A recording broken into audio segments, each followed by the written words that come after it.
What's up, fight fans? Mainman Mademan here. Y'all know how I get down. We talking boxing, man. What up to the fam? And what up to everybody in Mainman Mademan's boxing form? Hey, look, man, so the thing is this. I see Keyshawn Davis, man, getting all of the business in the world today. The businessman is definitely getting the business when it comes from the boxing community. You see everybody calling him unprofessional. You know what I mean? People thinking that, his momentum might have been lost, so on and so forth. And, there's a lot of questions out there now lingering about Keyshawn Davis. But, one of the good things I see, there's a bit of a silver lining here, fight fans. And one of the good sides about all of this that I see is more than likely now, since Keyshawn Davis then lost his belt and gave up his belt and basically couldn't make the weight to 135, chances is real good that he's going to be heading up to 140 pounds. And fight fans, I think that if anybody is wondering, are you going to get certain kind of answers about Keyshawn Davis? Well, I think that we're going to get it when he goes up to 140 pounds. I mean, you think about it, bro. Everybody up there with a belt is going to give him nothing but smoke. I mean, nothing but smoke, fight fans. And that's one of the good things about all of this. When it comes to Abdullah Mason, fam, I don't think for a second that Keyshawn Davis was probably serious to want to do the Abdullah Mason fight. I think, honestly, Keyshawn knew that he was heading up to 140 pounds. And if anything, by him calling out Abdullah Mason and Abdullah Mason headlining tonight, it gave Abdullah Mason a bit of a boost because that little call out from Keyshawn to Abdullah gave him a lot of spotlight, man. People start talking about it, start sizing it up in the whole 9 yards. And that have perhaps been the best publicity that Abdullah Mason has had in his entire career. And he got Keyshawn Davis to thank for that, man. So, I mean, if anything, I don't think that Keyshawn was going to look to fight him. I think he knew he was heading up to 40. And most importantly, I don't think that he thought that Bob Arum was really serious about doing that fight. We heard Bob. Bob is like, Abdullah Mason needs a little bit more experience. So I think that, honestly, Keyshawn deep down inside knew that Bob pretty much wasn't going to do that fight. And if anything, he gave Abdullah Mason one hell of a boost going into his headlining fight tonight, you know what I mean?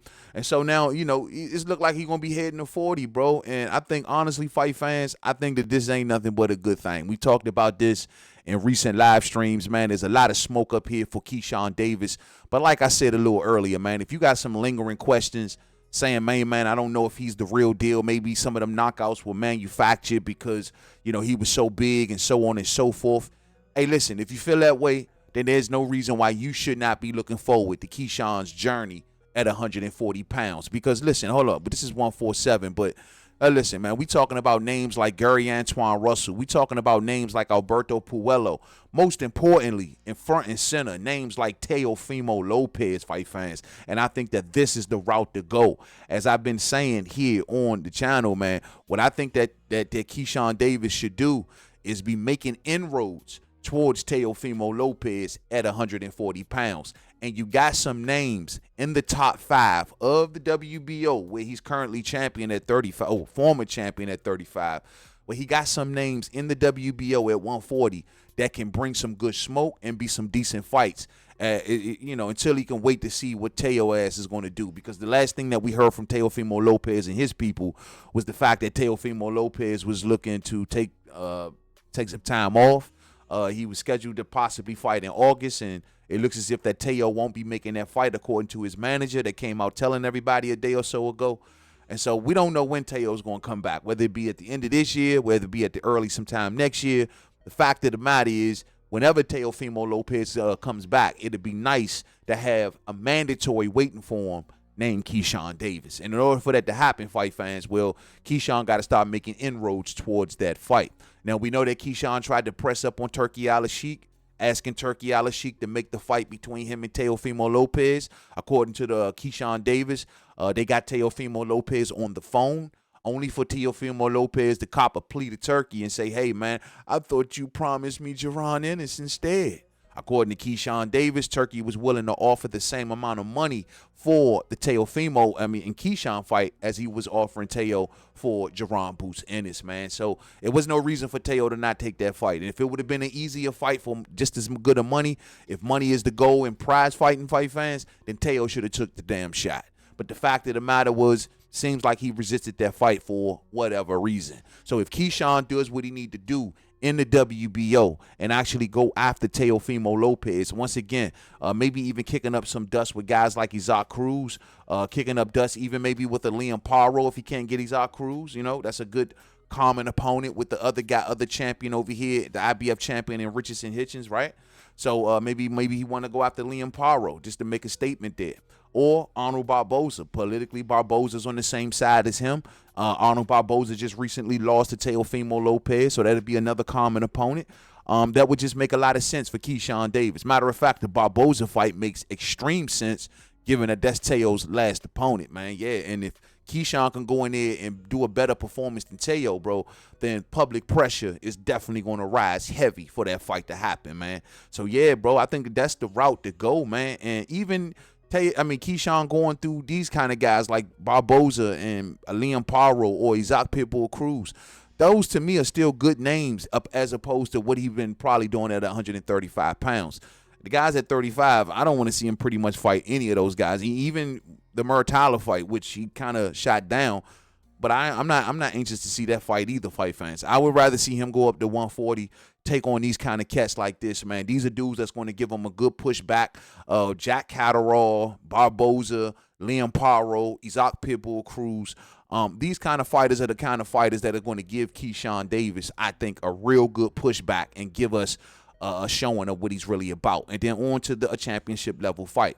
So whether it's Teofimo Lopez or, he got some dust kicked up out here with Richardson Hitchins. We know that Richardson Hitchins is the first person to come on out and let out the bag and really start talking bad about Keyshawn Davis's weight. It was Richardson Hitchins that was the one coming out here saying that Keyshawn was the weight bully and so on and so forth. So, it seems like, in recent times, him and Keyshawn is having a lot of bad blood. And, maybe they need to settle that in the ring. That's a fight that I would definitely love to see. Politically, it all lines up. Richardson Hitchins is fighting over there with Eddie Hearn. Of course, Keyshawn is over there with Bob Arum in Top Rank. They all doing business with Turkey. Turkey can bring it all together. Easy work. I'm with it, bro. I'm definitely with it. Now, of course, Subriel Mateus is definitely making his ways up the ladder as well. He's pushing up, I believe, towards Alberto Puello. Correct me if I'm wrong. And if we get that fight, if he's successful against Puello, that's another smoke bringer that you can add back to the division. Or if Puello remains champion, he's a tough one. It's still a tough cookie to crack. And, that'll be something good for Keyshawn. But, of course, a DMV showdown with Gary Antoine Russell, well, though I think politically that's going to be tough to make right now, fight fans. If it ever happened that way, bro, that'll be a fight I would love to see Keyshawn Davis see if he can get through. You know what I mean? So these are the kind of fights that I have been waiting for when it comes to Keyshawn Davis, fam. These are literally the fights that I've been waiting for.